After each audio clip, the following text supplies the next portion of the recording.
join me for a round of applause for our two speakers. Thank you so much for the generous introduction.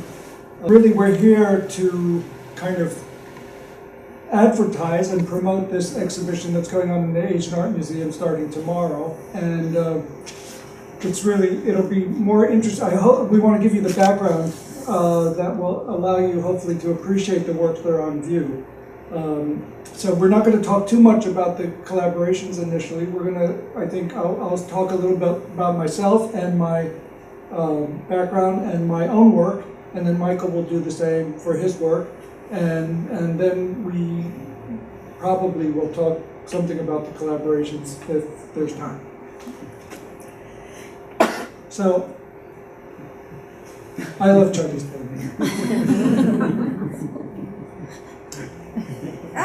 This is me, just to show that I am all-American boy,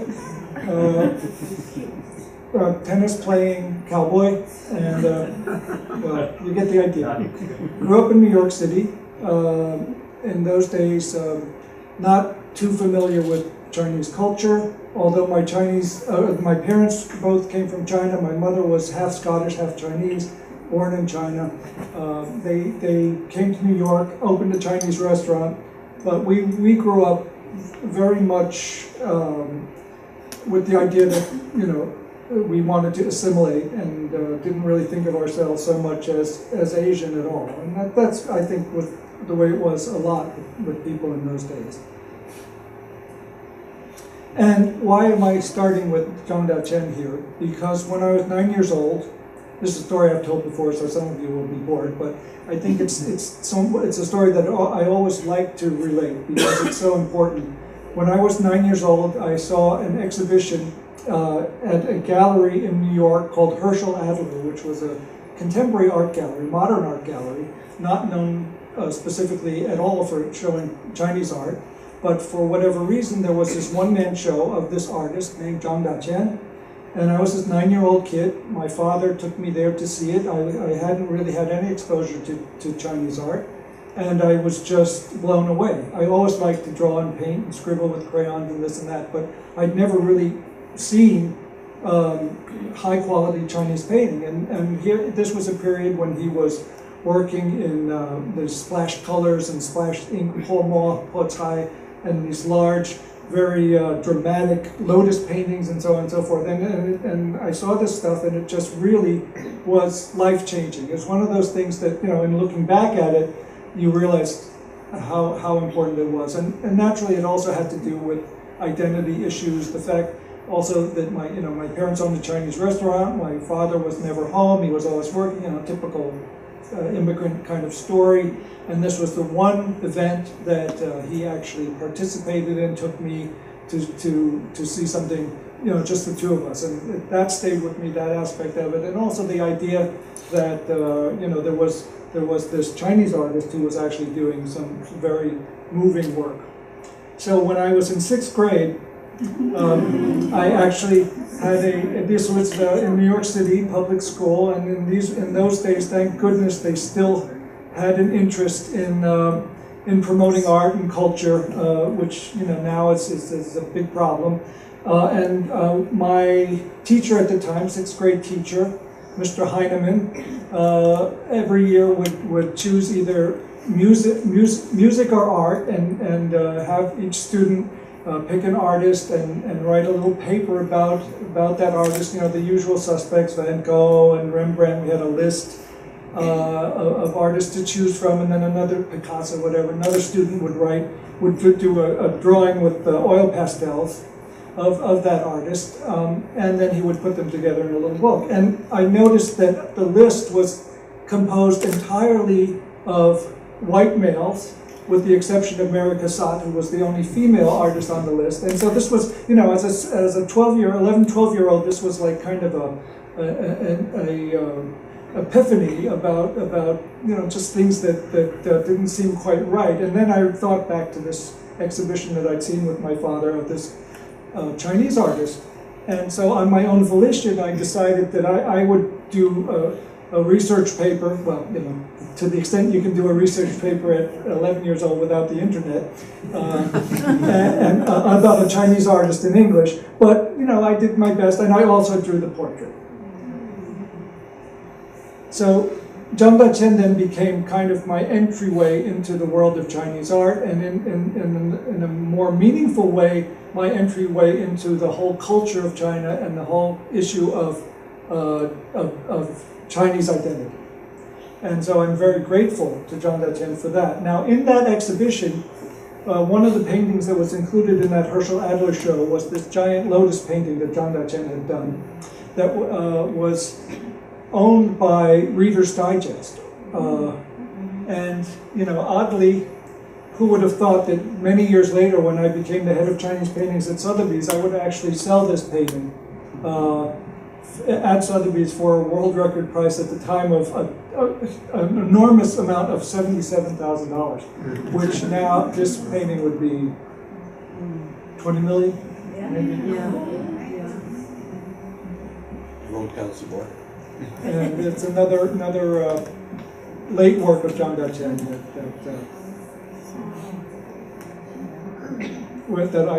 that I actually also had sold when I was at Sotheby's.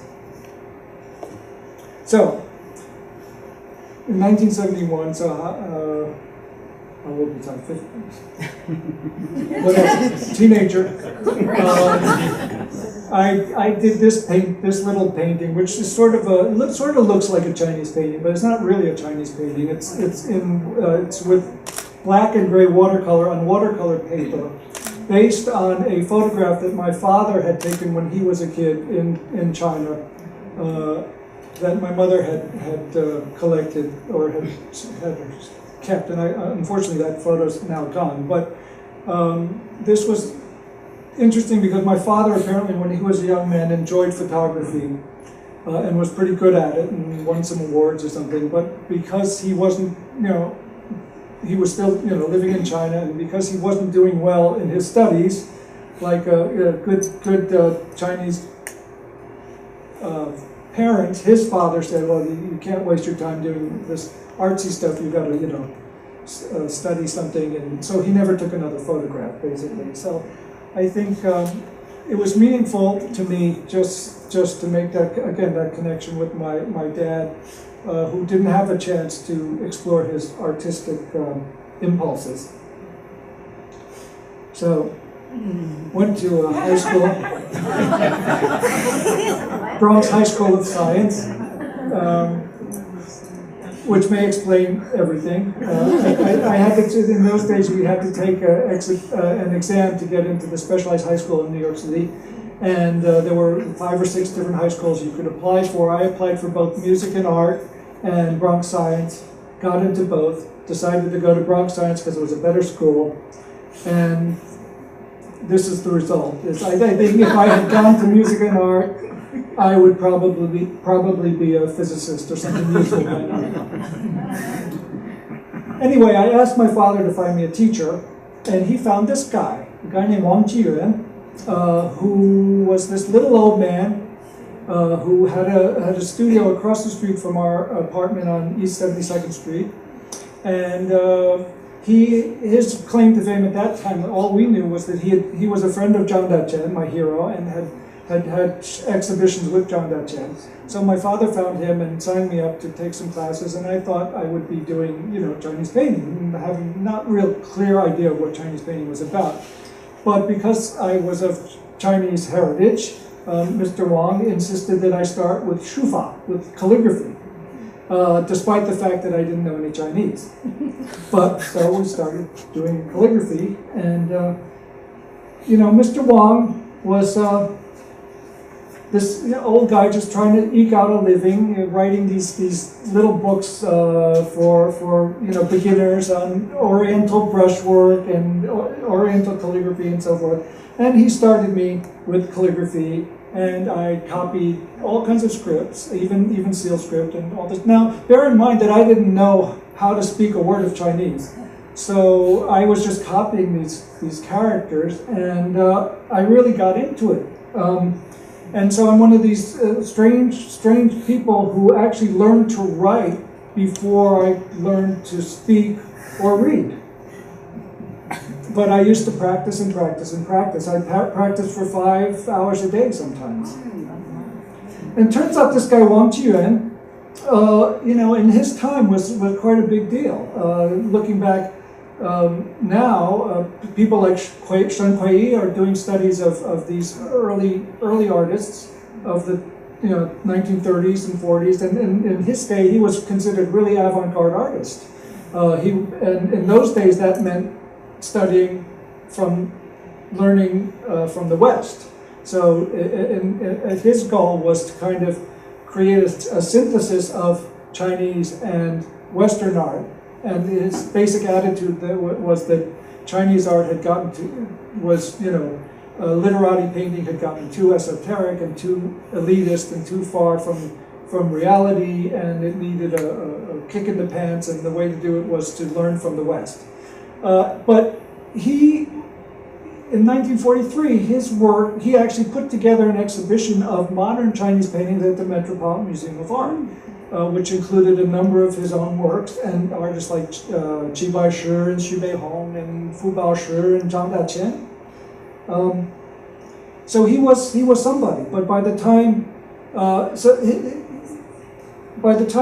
I met him, he realized what he ended up creating was basically using Chinese materials of brush and ink to do still lifes like this, a little sort of Cézanne-esque still life, or views of New York scenery using brush and ink. So he was going for a kind of combination of Chinese materials and a Western aesthetic, which I understand what he was trying to do, but I always got the feeling that it was a little bit, of a hybrid that, for me anyway, turned out to be not totally satisfying. I did a couple of works kind of along these lines for a little while, but then I went to Taiwan and studied. Sorry, it's not a very good photo with a man named Boyan Chao, who's not that well known, but was a very traditional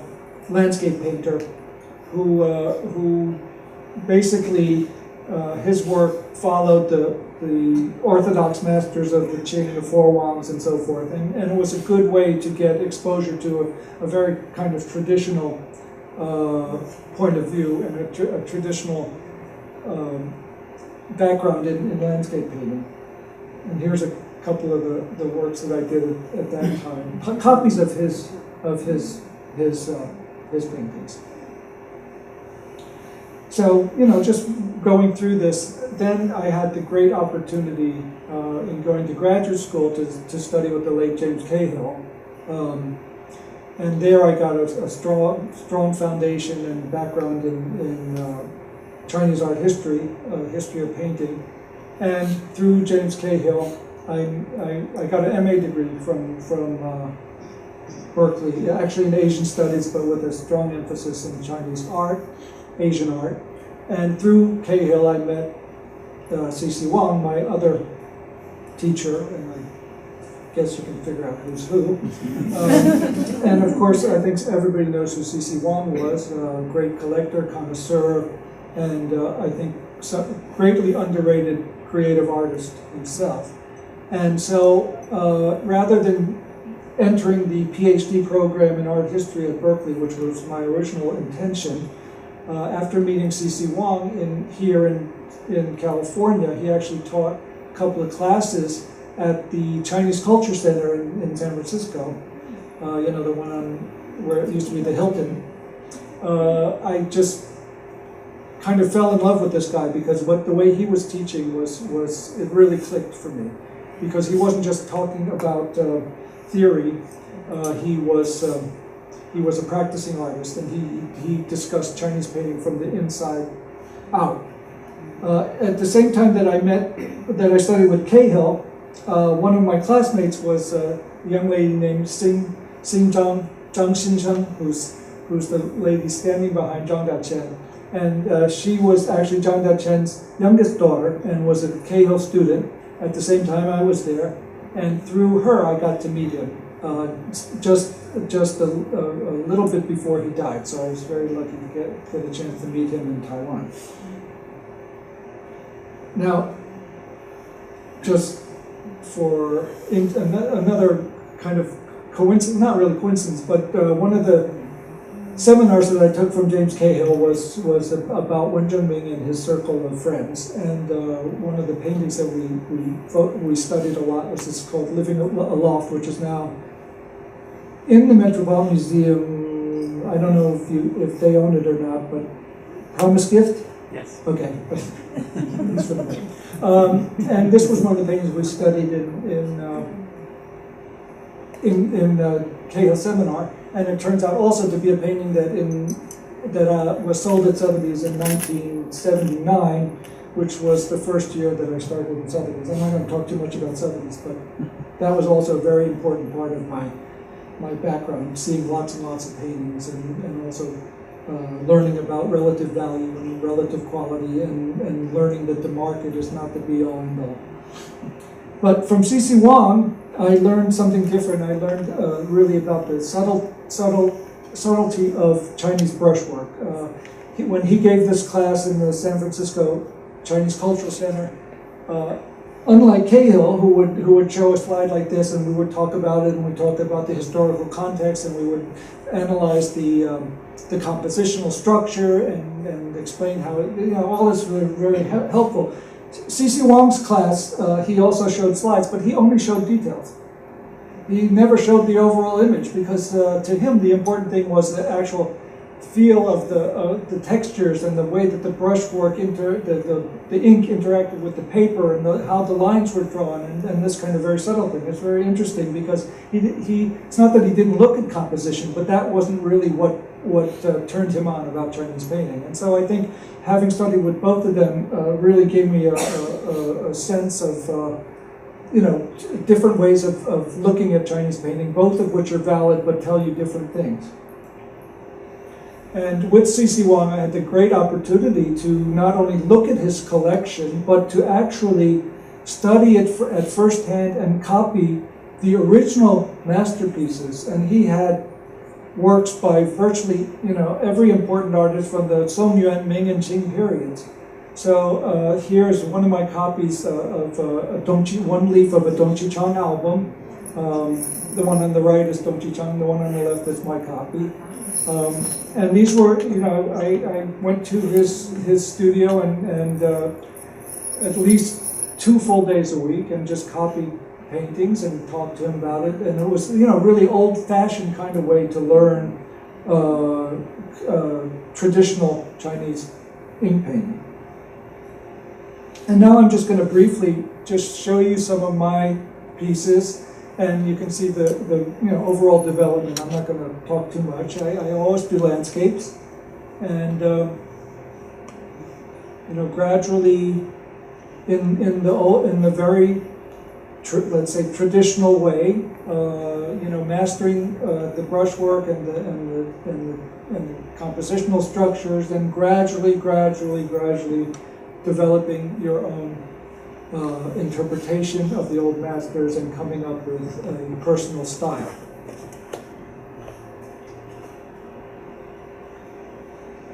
Yeah, so this painting was recently exhibited in the British Museum, one of my larger pieces. So you can see a lot of my work has gone to American and European museum collections. So I'm not really involved in trying to, market my stuff and have it, out there. It's mainly for people who have a serious interest. And so I think, these paintings, if you describe, it's hard to talk about, because if you describe them, they're pretty much very similar. You have, rocks and trees. It's not about the subject matter. It's about the touch and the quality of the ink work and the line, and just the spirit of it.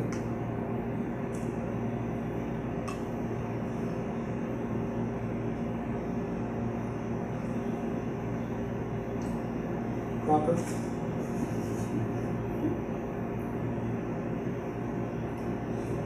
And I think you can see a gradual loosening up of brushwork and you know, more feeling. And this is natural. There's, you know, it wasn't forced. It just comes naturally with one's understanding and one's maturity, and it's something you can't really fake. So by 2007 or so, I think I was starting to develop a more fluid kind of individual sensibility and style.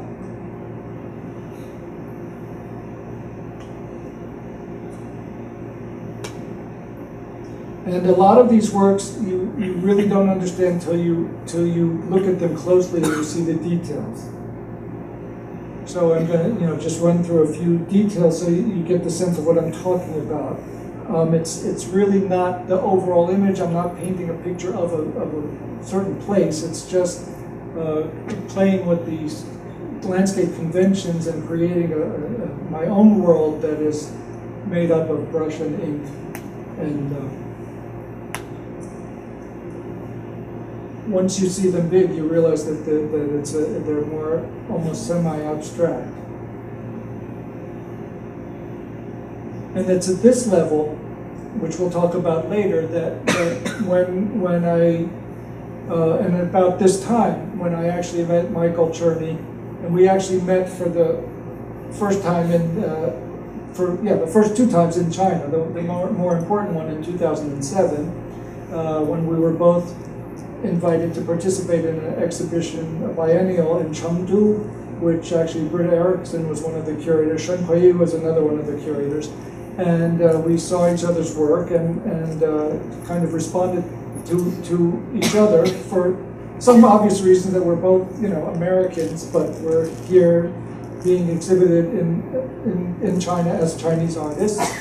But also because I think there's a sensibility that we had in common, and at this detail level, I think there's something about the structure that I create with these lines that it relates and resonates with some of Michael's photographs.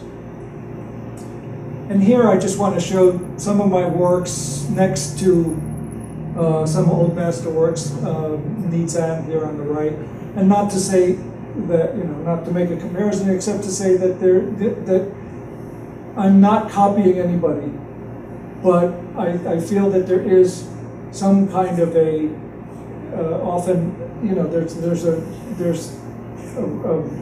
resonance or a dialogue with some of the ancient masters, and just because those images are embedded in my brain and in my kind of artistic database, and I always draw on it even when I'm not trying to work in the style of so-and-so. So it's a detail of one of my favorite paintings in the Metropolitan Museum, Yuan Dynasty artist Feng Chongyi,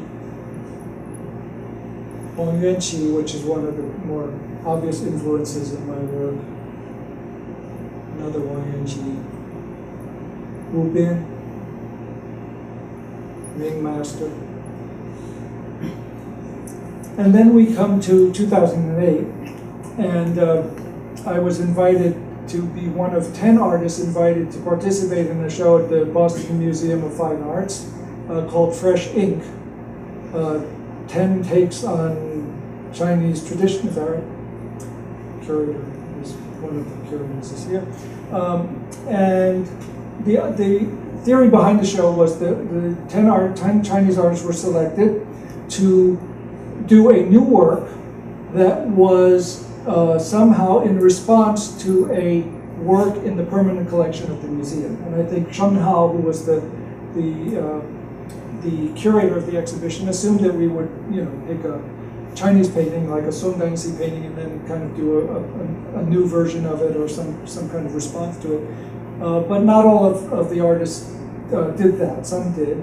I decided to use Jackson Pollock as my model, and I thought it was perfectly valid because, after all, I'm an American and he's an American master.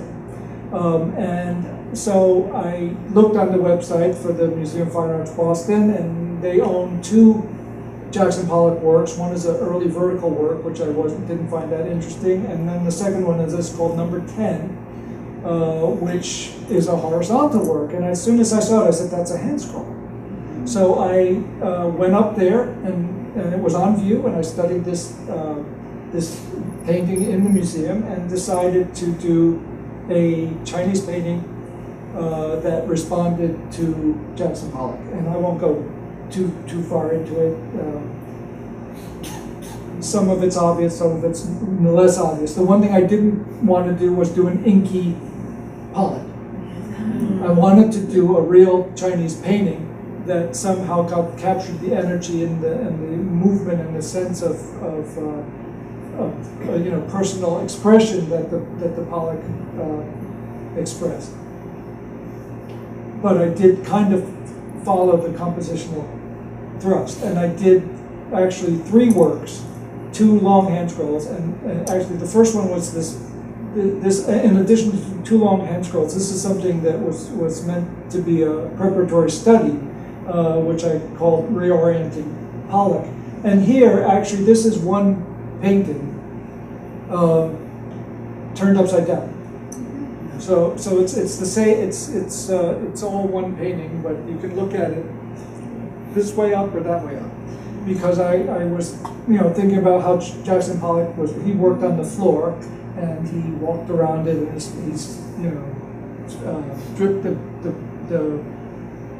paint onto the canvas and so on and so forth, and only later decided which orientation, where should this be horizontal, should this be vertical, what's up, what's down. And I got a chance actually to go up to the museum again when the Pollock was in conservation, and got a chance to see it flat.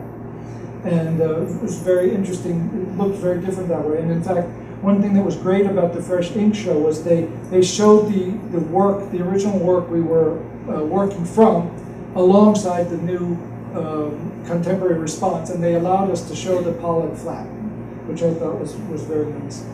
Anyway, so the thing about this one is that you can turn it upside down and it still works as a landscape.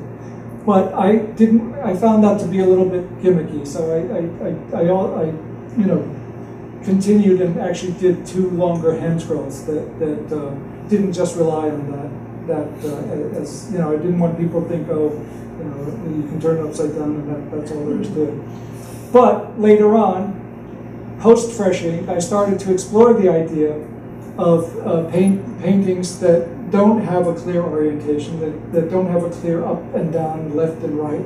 And I started doing these works that, some small and then some larger ones, that are really not, there's no clear way to look at it. And you can see, if you see the originals, the seals are applied, one in each corner, so no matter which way you turn it, there's one seal that's correct.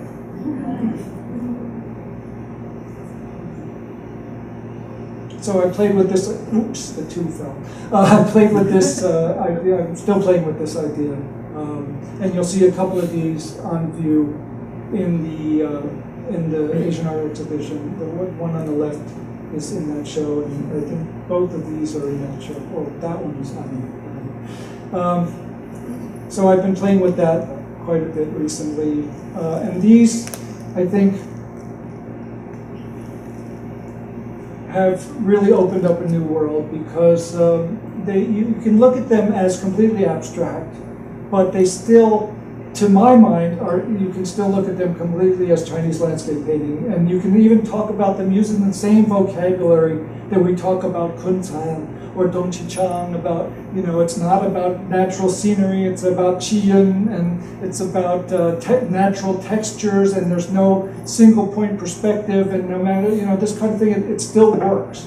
The stuff that's important to me about Ming and Qing and earlier painting, I think still can be found in these works, although they don't look like conventional Chinese landscapes. And I think at the end of the day, every dynasty, every period, every century, the traditional Chinese artists are going, that's exactly the process they're going through, which is to decide, how do you hold on to certain elements of tradition? How do you hold on to the principles that make Chinese painting great, but somehow present it in a way that is not, that's not conventional.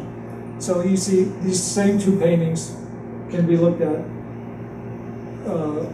horizontally, and they work just as well, but it has a completely different feel. Here's a detail of one of them. And it really allows me to play with the ink and brush. Now, obviously I'm influenced by things like aerial photography and satellite imagery. And after all, this is also a landscape. It may be a Chinese landscape. But if you think about it, when you look down at the landscape from a satellite or from an airplane, you can't really tell the height of the mountains. But what you do see is the flow, the long mai, the dragon veins of the mountain ranges that connect with one another. So on the left is a actual aerial photograph of, I believe that's China, and on the right is a painting that I did, and there's a certain similarity. Although, just as I'm not copying, when I'm doing a painting in the style of Dong Chang or some old master, I'm not copying the work. I'm trying to restate a certain kind of aesthetic. In the same way, I'm not copying these aerial photographs, but I'm certainly influenced by them, and it helps me to reinterpret the way we look at landscape. And one could say, well, this is, on the one hand, it's very contemporary, it's very postmodern, 21st century. Or you could just say, well, it's the view that you get if you're a Taoist immortal and you're flying over looking down. And so just a couple of more recent ones, which kind of combine that no up and down, but then restructure them to look like there is at the end of the day a clearer orientation. And then just finally a sneak preview, a sneak peek of a couple of things I'm working on now, where finally I am daring to play with color in ways that I have feared.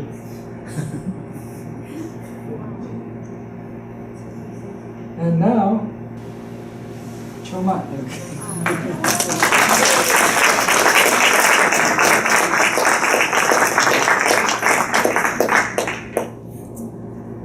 Thanks for having us. All of the presentations that I've given so far, I've always felt the need to have a kind of overview and introduction of what we're actually looking at, because the work is a little bit hard to categorize. And with this one, I kind of forgotten that. And so just one thing to understand before I start is just that what we'll be looking at are photographs, and photographs that are the work ends up being little cropped excerpts of photographs on film. And so what you are seeing is the result of several factors. The fact of a photograph of certain weather or environmental conditions, and then because the photograph is taken on film and enlarged quite a bit, it'll look quite grainy. And then the fact that it's printed on paper, strand paper that's usually used for ink painting or calligraphy, that's not really designed for photography. And so you lose some detail. The contrast is not as strong as it would be on photo paper. If it's color, it's not as vibrant, but for certain works, it kind of carries more weight. So the photographs are not altered in any way, other than that they are cropped, and the light and dark kind of balance to be even. And just to keep that in mind, that's what we'll be looking at. So I'd like to begin with a quote by Rebecca Solnit. Thus, we live in a world that first existed inside the heads of others, a world built up through innumerable sustained acts of intentionality, a world where everything speaks. Wait, sorry, let's go on the other side. Not of nature and her processes, but of its makers in their resistance to these processes. In a very real sense, we can be described as living inside the heads of others in an excess of interiority that obliterates our own relation to material origins, to biologies, to our bodies. In some way, making was intended to override the givens of nature, to create a world. That world has itself become a given whose terms are more limited in their scope for imagination and act. The world is so thoroughly made, it calls for no more making, but for breaching its walls and tracing its processes to their origins. Taking apart has become the primary metaphor, and backward the most significant direction. The creative act becomes an unraveling, recouping the old rather than augmenting the new. So what brought me here to north-central China's Lus Plateau, the Huangtu Gaoyuan?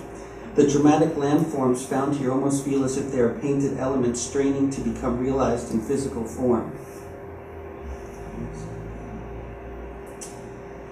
The 13th century Zen Buddhist teacher Dogen said, "The entire phenomenal universe and the empty sky are nothing but a painting." Even grand vistas here can lead one to become lost in forms.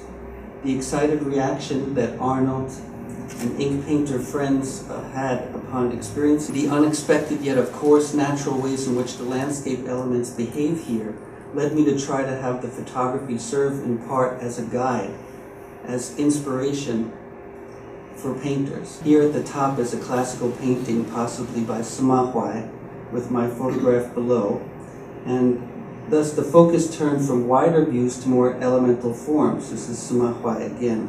I'm grateful to Jerome Silvergeld, who upon seeing these photos pointed out the evocation of Sima Huai. But what was I looking at? Rows of trees serve as a guide, but why are they there? Dramatic slopes serve as a guide, but why are they there? The present is a painting, history is a painting. Tang Dynasty poet Liu Changqing writes, "相对遗忘言, face to face, no memory of words." Over the eons, winds from the western deserts have blanketed an area of about 250,000 square miles with huge deposits of silt. This is arguably the most highly erodible soil on Earth. Significant migration of people to this region began in the Qing Dynasty, and this growth in population coincided with the arrival of hardy crops from the New World, such as sweet potatoes and maize, which led to the following progression: farming on higher marginal lands, decreased grass and tree cover, increased erosion onto fields below, decreased fertility and drainage, and an increase in flooding. Thousands of deadly floods occurred over the course of the Qing, and growing steadily in severity, which along with other factors led to the end of the dynasty. Despite this history, similar policies of clearing land for farming were implemented in the 1960s. Move hills, fill gullies, and create plains, destroy forests, open wastelands, and agriculture learned from Dazhai. Those familiar with modern Chinese history may know of Dazhai, a village on the Lus Plateau, which at the time was a national model of agricultural production. So, though the plateau had already lost a great deal of natural vegetation, there was still some low scrub that held back a degree of erosion. The Dazhai era saw the conversion of even the steepest slopes into terraced farmland for the planting of grain and maize. These terraces are made of packed earth and constantly fall apart, eroding with every rainfall. Many of the terraces on the steepest slopes simply could not be sustained, and what remains today are dramatic drop-offs.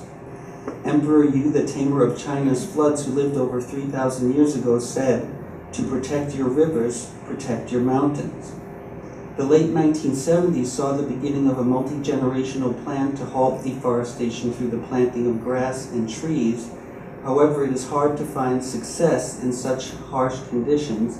Many trees do not survive, and replanting occurs year after year. So we decipher the landscape and through the prism of our own perspective form a story. In The Landscape of Words, Robert Harris writes, quote, "Like writing itself, landscape is not a natural phenomenon, but a product of human culture, generated through what Simon Schama has called our shaping perception of the raw material of nature. Through the process that Schama describes, landscapes come into being when fragments of the otherwise undifferentiated continuum of the surface of the earth are set apart and encoded with meaning by human viewers. This can result from gazing at topography in search of order in the natural world, or conferring site names that give identity to hills, rocks, or waterfalls," unquote. As with traditional Chinese painting aesthetic of depicting a world hovering between nature's potential and the fully manifest, Traditional Chinese mapping often consisted of, in the words of Metropolitan Museum of Art curator Mike Hearn, quote, schematic depictions of key landmarks set within imaginary landscapes, unquote. In his 2007 exhibition, Journeys Mapping the Earth and Mind in Chinese Art, he describes this work,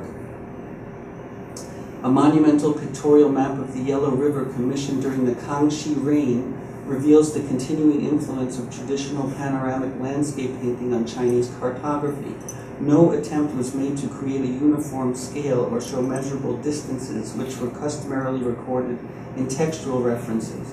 The map's appeal lies not in its geographical accuracy, but in its pictorial treatment of terrain features, which enables the viewer to vicariously experience the drama of voyaging along the Yellow River. Every photograph is a map, no matter how abstract or minute an excerpt it is from the greater context of the world that surrounds it.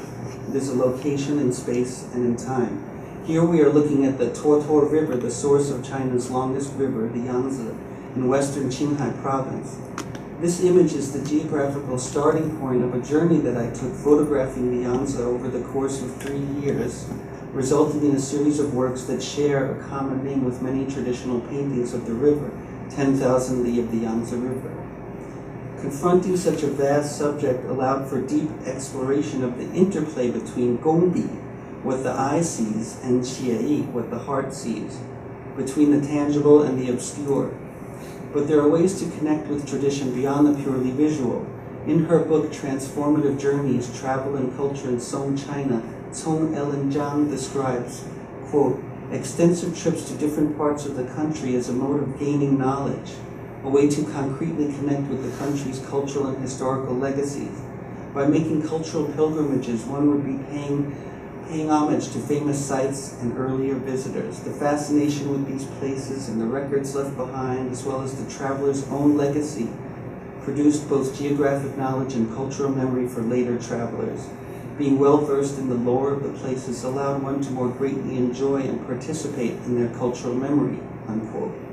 Therefore, whether considering the Yangtze River as a physical entity or a subject matter, one must approach this behemoth very cautiously. It has been addressed countless times and in incredible depth through painting and poetry.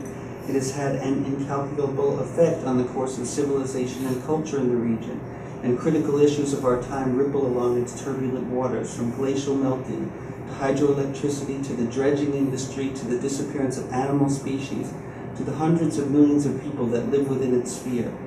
In order to integrate past with present, I began my project by referencing classical paintings of the Yangtze, particularly a 16-plus meter long hand scroll at the Freer in Washington, D.C. The scroll is by an anonymous artist and is believed to date from the Song Dynasty, this due to the special fact that it contains approximately 240 labels of towns, geographic features, temples, etc., along the length of the river, which can be compared to other historical materials. Much research on this scroll has been done by Stephen Alley of the Freer, and he was of invaluable assistance to my project. Using these ancient place names as a jumping-off point, I then transitioned to a very contemporary process, utilizing Google Earth, online mapping, travel photography websites, etc. I worked from home to determine the GPS coordinates of locations that would allow for photography of desired sites from the most ideal angle, rather than from the limited perspective of the river's surface. For example, here we see the Google Earth rendition of a particular view overlooking the entrance to Chutang Gorge, the westernmost of the three gorges. I then worked backwards to determine if the location was accessible by road, and if not, possibilities for getting there on foot. It was necessary to prepare several options for each location, as one cannot know what to expect in the field. A view may be obscured by foliage, or the foliage along the way may be impassable. Here is a more detailed excerpt from my travel notes for shooting the image of Chutang Gorge, including route markers and directions and various angles of view. But even with such preparation, the going can be quite tough, but the result was rewarding travel to quite unexpected locations and often quite curious local residents. This farmer, coincidentally surnamed Jiang, or River, has lived his entire life atop the peak overlooking Chutang Gorge, and used his machete to cut a path for us through the last several hundred meters of foliage to a rocky outcropping above the gorge, which he himself had not visited in quite a number of years. So although such pre-travel preparation is laborious, it allows for a geographic understanding of a particular site by anyone, Chinese or Western, that previously would have been impossible to all except those living there, or it at least makes it possible to get close enough to allow for improvising the rest of the way. Let us return to one of the satellite images of the entrance to Chutang Gorge and compare it to a final image. My travel to the Three Gorges section of the Yangtze was done in winter, when the weather tends to be misty most of the time. This particular location is so iconic, it has been used on China's currency. The depiction from the 10 yuan note, though still an embellishment on reality, looks as if it might be originally based on an aerial view of the actual location. And here is the excerpt from the Freer Scroll, which represents this location. Baidi Temple, visible in the lower left-hand corner of both images, did not require access via a bridge until the water level rose from the construction of the Three Gorges Dam, still more than 160 kilometers downriver from this spot. And this site is one example from my Yangtze River project, which in its entirety is comprised of 42 works, each depicting a location along the river. This map includes my own reference codes and the locations of the sites that make up the series. But were I to include the route markers or the myriad sites which did not survive the editing process, the map would be much more crowded. To understand the larger geographical context, it is first necessary to explain that classical paintings depicting the Yangtze show its origin to be the Min Mountains and Min River in Sichuan province and so on. Yet the actual source can be traced to the high Tibetan plateau in western Qinghai province along the Tuotuo, Tongtian, and Jinsha rivers. Those were areas that were not depicted in classical paintings. These rivers merge to become the Yangtze. So locations along all of these watercourses are included in the series, which thus forms the shape of a Y. I'd like us to journey through several of the images from the series, beginning at the source in the mountains. The Yangtze can be likened to a lifetime, beginning in the high, pure mountains of youth, flowing through turbulent gorges, out to low-level plains, and eventually reaching the sea. In the physical world, the grand landscapes of the West gradually yield to the grand industry and populations of the East. Though the images depicting the sources of the river have a primal feel to them, pristine nature gives way to the heavy fingerprint of man much earlier than I had originally expected. Large-scale dredging from the river can be found as far west as Yushu, shown here, high up in the Tibetan plateau due to reconstruction from the devastating earthquake which occurred there in 2009. Most of the old structures did not survive and are being replaced by concrete architecture. One of the most important geographical features of the upper reaches is located at the village of Shiku in Yunnan province. There the south-flowing river comes up against a mountain and makes an almost 180-degree turn, like that, flowing northward just long enough for it to gain an eastward track through the rest of China, as opposed to all of the other major rivers nearby that continue southward out of China and into Southeast Asia. This photograph, cropped horizontally, was taken facing northward from the mountain that causes the river to bend. Now, not far from the Great Bend at Shigu is Tiger Leaping Gorge, so named because here the river rushes through a defile so narrow that legend has it that a tiger fleeing a hunter jumped the breadth of the gorge. Though the water here is not quite that narrow, it does become quite a torrent in the summer months. The gorge is over 8 miles long and is flanked on either side by steep cliffs that are more than a mile high. This is a photograph of me taken by my traveling companion Samden at the only spot I could find along winding paths high above the gorge that allowed for an unobstructed view of the water from one horizon to the other. Even so, I had to hold the camera out a bit, away from my eye, to get the complete shot. So here's the view between my feet, distorted because of the wide angle. It's easiest to comprehend this image if you imagine yourself looking straight down into it. Tilt your head to the right to view the right edge, and to the left to view the left edge. Then bring your head back to center and imagine a really strong wind. Before we continue further east, let us follow the other branch of the Y and trace the classical source of the river in the Min Mountains of Sichuan. Here's the opening of the Freer Scroll, and here are the Min Mountains.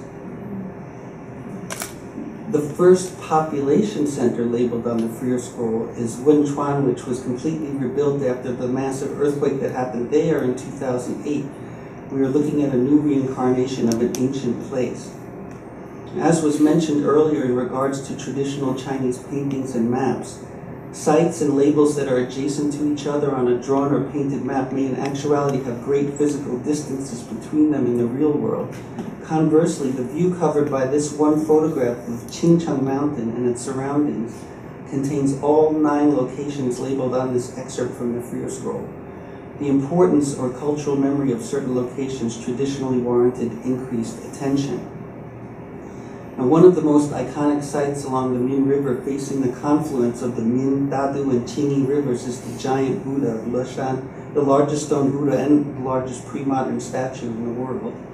The Buddha, though obscured by distance and summer haze from this vantage point right there, is hewn from the mountain, sitting in the open, facing the water. But neither is the Buddha visible on the Freer Scroll, as at that time it was surrounded by wooden architecture.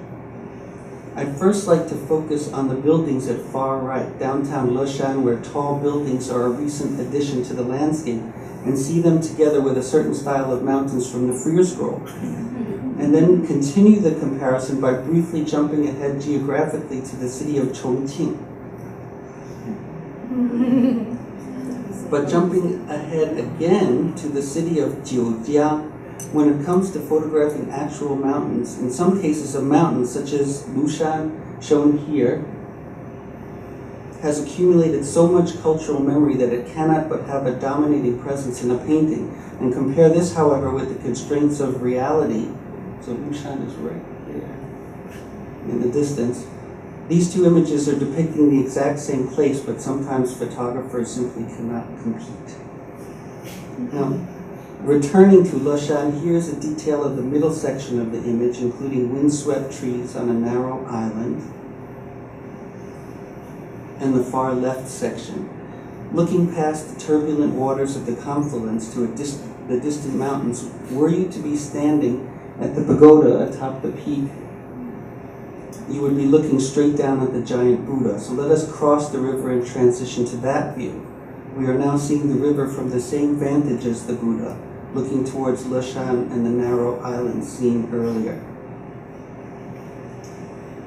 We have now seen images from both the modern and classical sources of the Yangtze River. The branches of the Y come together at the city of Yibin and become the Changjiang, the Long River, or Yangtze.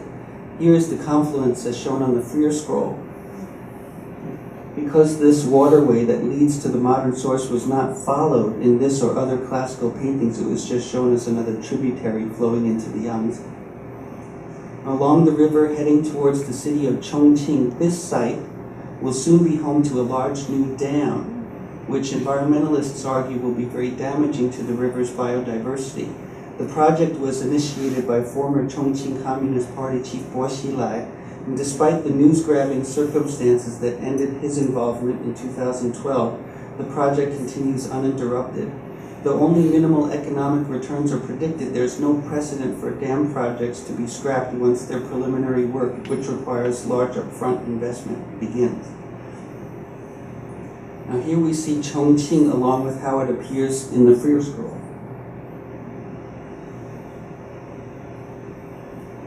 Beyond Chongqing, the river passes through the 3 gorges, one of which we reviewed in detail earlier.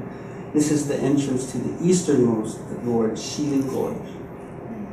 We then arrive at the well-known 3 Gorges Dam and to an image that requires some clarification.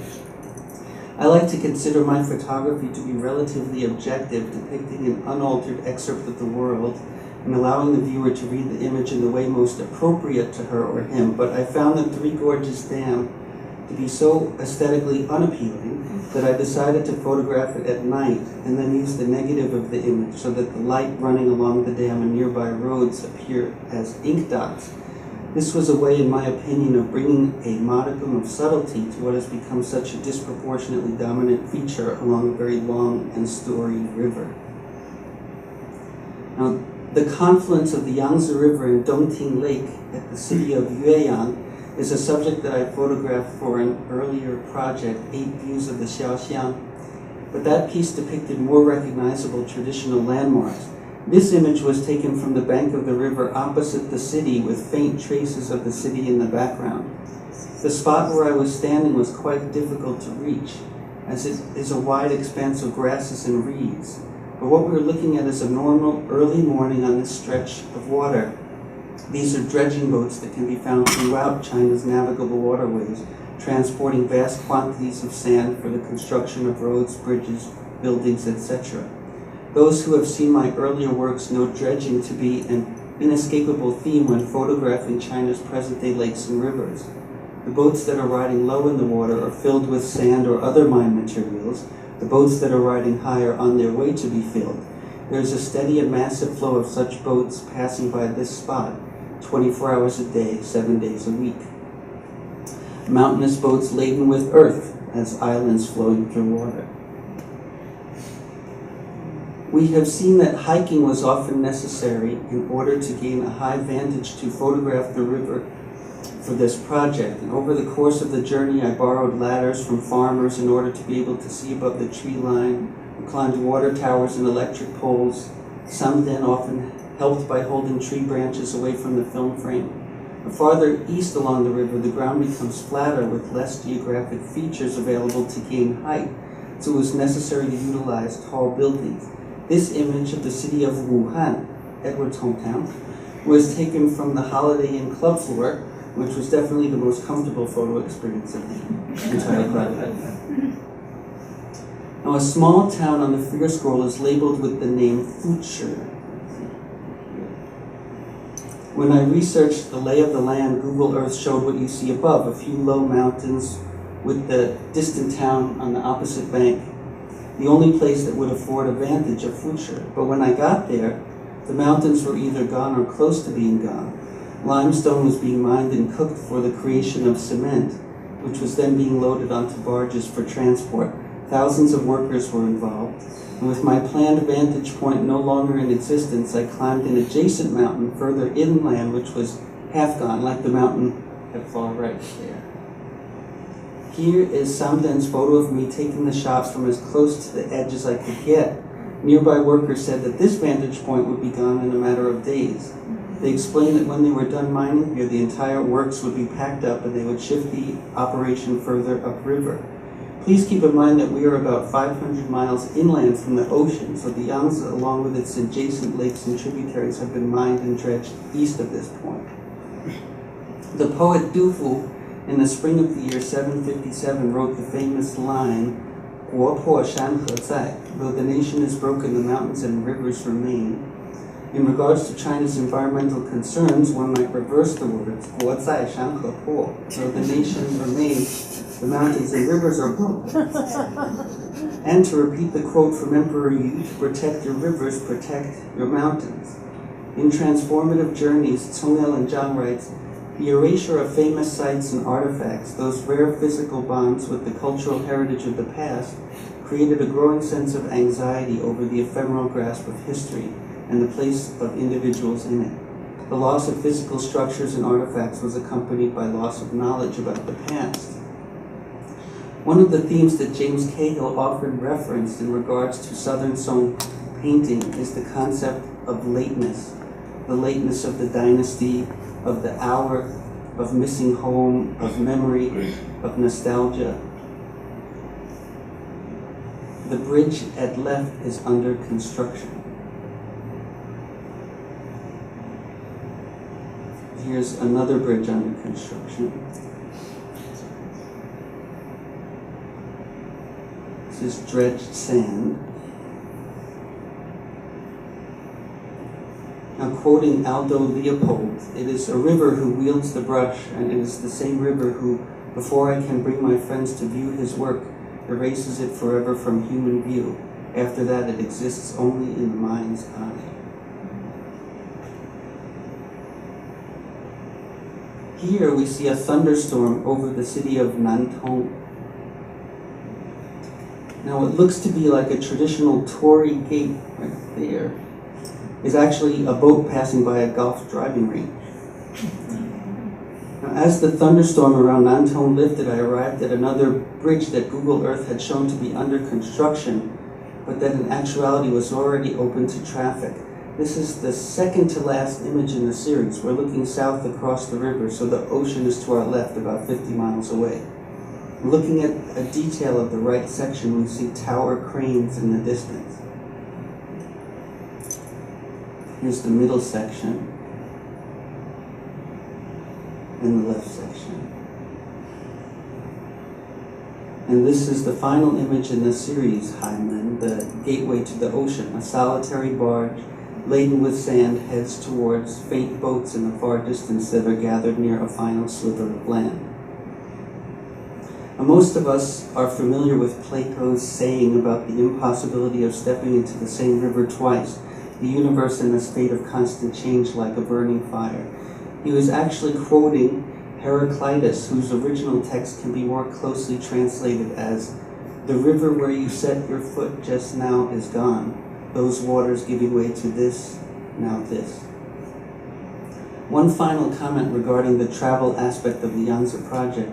There are quite a number of locations that were photographed but not included in the final series.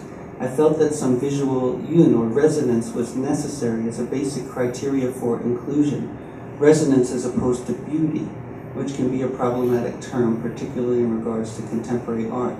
For example, the sites along the Yangtze associated with Red Cliff, Chibi, are important in terms of cultural memory, given their historical significance and iconic status in the poetry of Su Shi. The Song scholar Lu Yo traveled to Su Shi's Red Cliff and characterized the scenery as nothing extraordinary. Still, the primary attraction for him was to experience the place that had been graced by Su's physical presence and featured in his writing. Tong El and Zhang writes of the Song scholar Fan Chengda's impression upon visiting the same site. Quote, "The Red Cliff was only a red earthen hill. I did not see any so-called crags and boulders poking through the sky or overhanging rocks. Su Shi's poetry exaggerates slightly." Now, Fan's remark was not meant as a criticism. Instead, it showed Fan's familiarity with Su's life and literary work and the care he took in following Su's gaze and footsteps wherever they led him. We can be sure that if Su Shi had not visited and written about it, there would not have been nearly the same interest in the Red Cliff sites along the Yangtze. So although the visual resonance of a particular place might not be sufficient for inclusion in the series, I'm happy to have followed in those footsteps as well and to have made a documentary record of our time. The hand scroll format works well for a series of river images, not only visually but also due to the narrative quality of the medium. The process of mounting the photograph as a hand scroll takes several months, and due to the large number of works in the series, the text for the titles was carved onto woodblocks for the printing of the title strips. As an homage to classical paintings, the titles of the scrolls are, when possible, the Song Dynasty place names for the locations they depict. The resulting 42 hand scrolls are 27 centimeters in height, with lengths varying between 3.5 to 12 meters. The journey from the inspiration of classical works to the completion of new works is one from ink to satellite imagery to the physical world to film and back to ink. And before I talk about the collaborations, I just want to mention that I just dropped off a bunch of these Yangtze scrolls at the Nelson Atkins Museum, so those will be on display from August to February in their Chinese painting galleries, along with some other works. Or if you're in Beijing, you can come see them at my home. And so, that's all I have.